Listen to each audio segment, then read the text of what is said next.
Wakereketo wa masuala ya kisiasa huko Kwale wamemtaka mwakilishi wadi wa eneo la Kasemeni kaunti ya Kwale Victor Safari Nyanje kuweza kuomba msamaha kwa kiongozi wao aliyekosewa heshima mbele ya umati Injinia Lunganzi Chai Mangale. Wakiongozwa na Mzee Ziwe Pala, wakereketo hao wamedai kwamba matamshi yaliyotolewa hivi majuzi katika hafla ya kuwezesha wakina mama eneo la Kalalani na mwakilishi wadi huyo yalikuwa ya uchochezi. Basi kitendo alichokifanya ambacho kilitubeba sisi sote wakaaji wa Kwale eneo zima la Kinango sub county, alitukana Injinia Chai Mangale kumwita uweni dofu. Jamii hii ya Kimijikenda, hasa jamii ya Kiduruma, ukiita mtu ni dofu ni sawasawa na umemlenganisha na kambuzi kakukonda.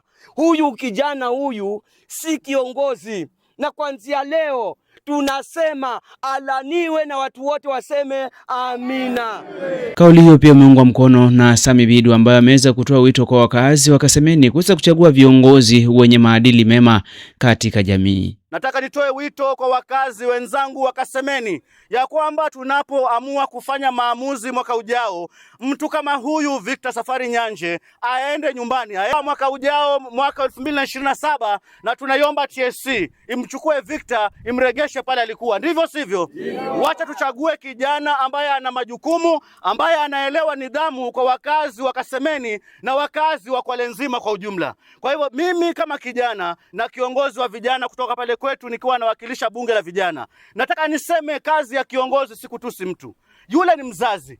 Injinia Lunganzi ana watoto wake. Injinia Lunganzi amekuwa nguzo kwa watoto hii Kinango kuwasaidia kusoma. Lakini leo hii mtu anapewa pale shilingi 2, ananunuliwa kwa pesa kidogo, anasimama pale anaona atageuza hii jamii ya Kinango. Watu wangu wa Kinango kwa ujumla, naomba tusimame raundi hii. Viongozi wenye mfano kama wa Victor Safari Nyanje, chuma chao mwaka ujao kiko motoni. Kwa upande wa kina mama ambao wametaja kwamba licha ya uongozi ulioko madarakani kwa sasa, gatuzi la Kwale bado liko nyuma kwa maendeleo ya kimsingi. Hata wana Kinango na hata wana Kwale kwa ujumla. Maana shida yetu sisi ni maji. Mitara kweli ilichimbwa, bado mitara iko mbali na sisi. Pia kunywa maji ya msarani tumechoka. Manake sisi tulipiga kura, tunayo haki ya kunywa maji ya mfereji. Gavana wetu ukatoa maji hapa Kwale, ukayapeleka mpaka huko Nyali. Wana Kinango walikuwa watafanya nini? Sisi tumechoka kunywa maji ya msarani. Maji ya msarani yanaharibu kibofu cha mikojo. Tunataka maji ya mfereji yarudi kwetu Kinango. Masikitiko mengine pia. Tunayo masikitiko makubwa. Sijakata shaa mimi. Napofika hospitalini ni kwa ajili ya matibabu, naambiwa ni wewe umekata shaa. Kama haukukata shaa, hakuna matibabu, kama mfukoni hakuna kitu. Mimi ni kijana. Pia nastahili niwe niko mahali ninafanya kazi. Lakini kazi, unapoendea kazi, unakuta mtu amechukua mtu wake. Nikiripotia Dayo Radio, mimi ni Rajab Juma.